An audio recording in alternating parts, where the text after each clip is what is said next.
Well, Harmy, there isn't much you haven't said about England's performance against Australia in Barbados. I just want to know whether you've calmed down yet, whether you've had second thoughts about some of the strong views that you had. And no, I can see from your face you haven't. No, I haven't. I really struggled to some of the decisions that were made. I'm a lot calmer than what I was, but I was like, you've gone in with a game plan, pace. We've talked about it against Pakistan. You played your two fast bowlers, and then you bowled two off spinners, first two overs of a T20 match. I thought England. I thought that's the worst 40 minutes, probably not the worst 40 minutes Josh Butler's had as England captain, but some of the decisions in that 40 minutes were mind-boggling. I mean, the bowling first for me was another one. I didn't get that. I know the guys on TV. I know others, Nasser and Wardy were talking about it, and they said they didn't have a problem with England bowling first. But I mean, you got on a fact-finding mission to Barbados not long ago, March. I mean, in November when they were out there. Was it November when they were out there? They played, I don't know how many T20s. They played a couple during the day and a couple at night. And you knew that the pitch was going to sit in during the day and it wasn't going to skid on as much. So batting second was going to be more of a challenge. And then if you batted at night time, as we've seen a few months ago, it skidded on and it was actually good to chase on. So after winning the toss, that was a head scratcher.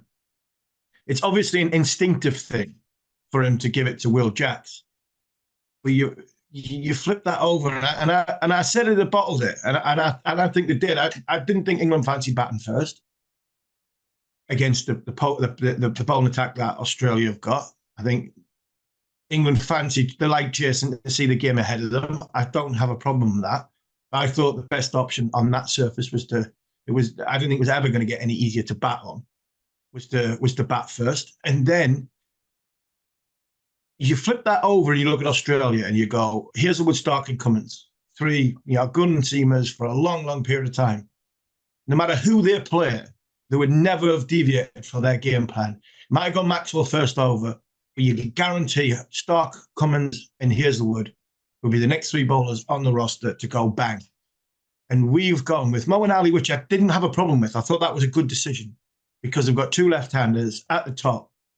But then to go with Jacks, then you got 22. You're giving Head and Warner carte blanche, free rein to just tee off first ball against Mark Wood. Granted, it wasn't the greatest ball. Went for six, the very first one.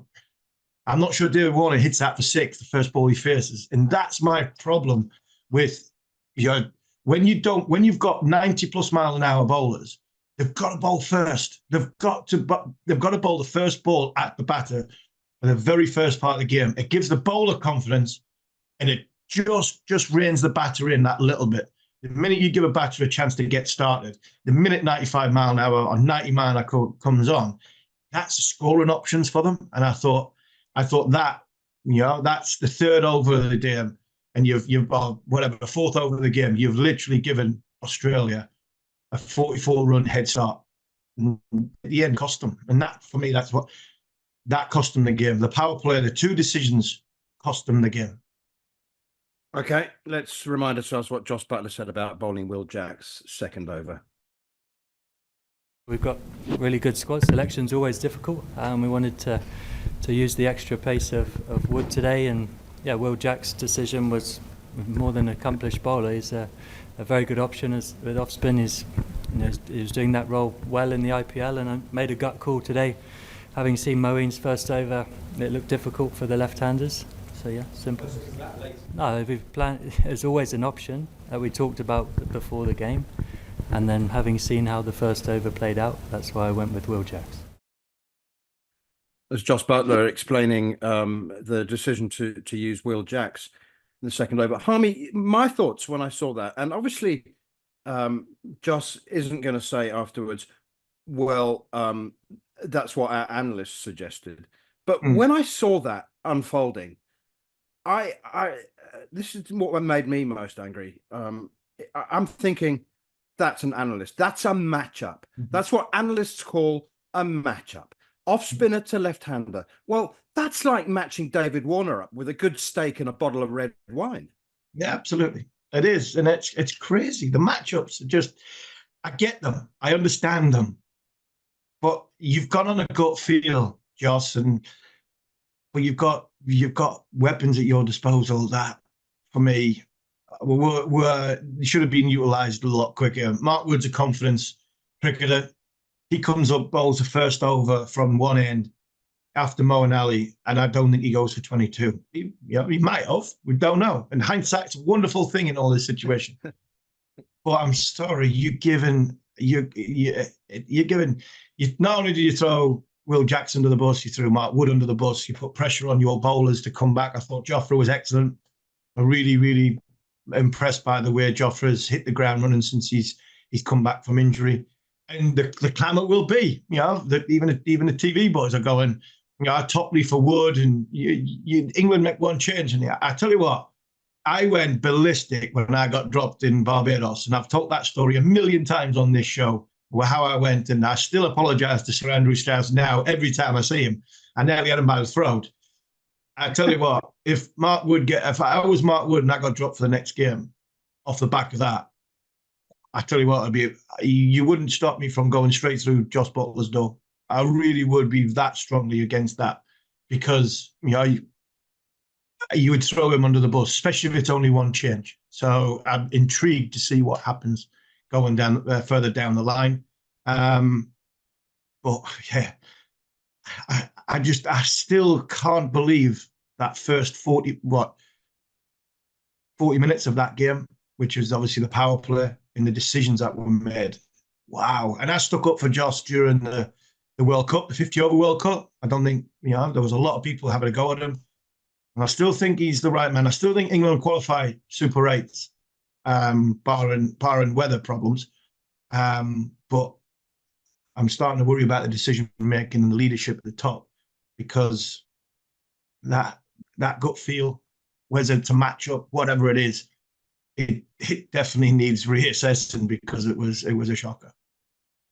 I just didn't find it convincing when he said that it was a gut feel thing. I mean, we know that Matthew Mott is a analytical, statistical inspired coach. Kind of, he's a kind of clipboard guy, and I just find it really hard to believe that Joss Buttler's natural instincts would not have been to unleash Wood and Archer. Yeah. I mean, that's my issue. And I can't believe the analysts have come up and gone, we're going to bowl two overs of off spin, first 2 overs of the T20 in the power play. I can't believe that. Even though it's left-hand, it's two left-handers. I'm struggling to understand. I think Joss has thought Mountain's bowled a good over. Let's go with Will Jacks, and that makes it a little bit worse, because again, how the power play are so important. And I thought it affected the rest of the innings. I thought it affected some of the decision making for the rest of the innings.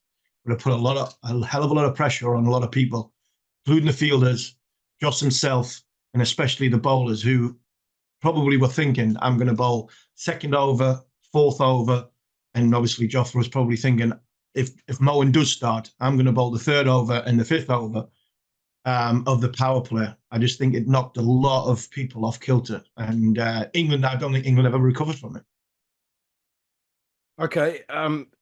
Joss Buttler says that they can still reach the Super 8s. Harmy, I'm struggling to share your optimism, but this is what Buttler had to say.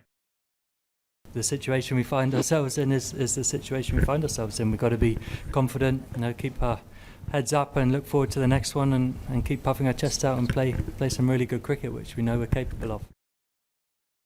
Okay, it's fairly straightforward, isn't it? England have to absolutely monster Oman and Namibia. I mean, they are a long, long way behind on net run rate.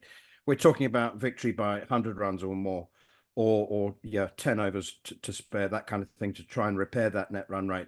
But it's still in a situation where Scotland and Australia will know exactly what they have to do. They play the last group game. And so even if England do what they need to do, and I really struggle to see Oman or Namibia beating them. But if they do that, then Scotland will know the margin by which they can afford to lose to Australia and still go through at England's expense.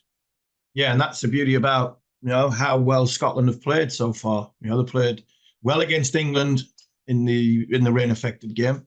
They've been a very good, well-drilled unit. The plans have been excellent. I think the top of the order has been powerful. They really have. They've no real superstar, but they're all superstars, if you know what I mean. They're all collectively as a unit working together. So, yeah, I think it'll be interesting to see what Australia's mindset is on that one. Making sure, because they will win. There's no problem with that. Australia will beat Scotland, but then do Australia, use that margin to their advantage to knock out? Because let's be fair, further down the line, who do you want to play? England, with like say Butler and Archer and one or two others starting to find form, or do you want to play Scotland? I know who I want to play, so I don't think there'll be. I don't think there'll be any tactics towards that. Playing for the draw, if you would, in a football match, because both teams need a point. But it'll be intriguing to see how Australia go about the job on that front against Scotland. But England, first and foremost, they can only do what they need to do, and they have to win convincingly. And if they don't qualify, then obviously we know where it's gone wrong. But they've got to win the games, because if they don't win the games or they don't win convincingly, then I not only do I think Matthew Mott's gone, I think there'll be a lot of pressure put on the shoulders of Jos Buttler as well. Okay, one of the flaws of the format, which I'm generally in favour of, is that there's no incentive to finish top of the group, which again means that the fixtures in the Super 8s are predetermined. So Australia, if they're guaranteed to go through, which they will be, they'll have no particular incentive to beat Scotland. Anyway, it's all very, very intriguing. And I just want to say, Harmy, that we did, or one of us did, point out that Scotland were a very good team before this tournament, and that one of us did say that they fancied them to cause an upset. And they did, and they have caused an upset. And again, I come back to the fact, Manners, keep throwing, hand grenades in towards Mott and Butler. But I thought Matthew Mott's press conference after the Scotland game was quite intriguing. Now, we were comfortable. We fancied we would get this 101 off 10 overs. And I'm listening to that and I'm going, really? Are you sure? Because I'm not as confident as what you were trying to get that score, because I thought on that surface, again in Barbados, was a difficult surface to hit through the line of the ball in a day game. So it just comes back to the toss head scratcher. Why did we not? Why on earth did we bowl first in that game? So it's gone, move on. But some of the decision making and some of the comments recently have put a little bit more pressure on the two at the top for the England white ball cricket team. On AM, on DAB, via the talkSPORT app and on your smart speaker. talkSPORT.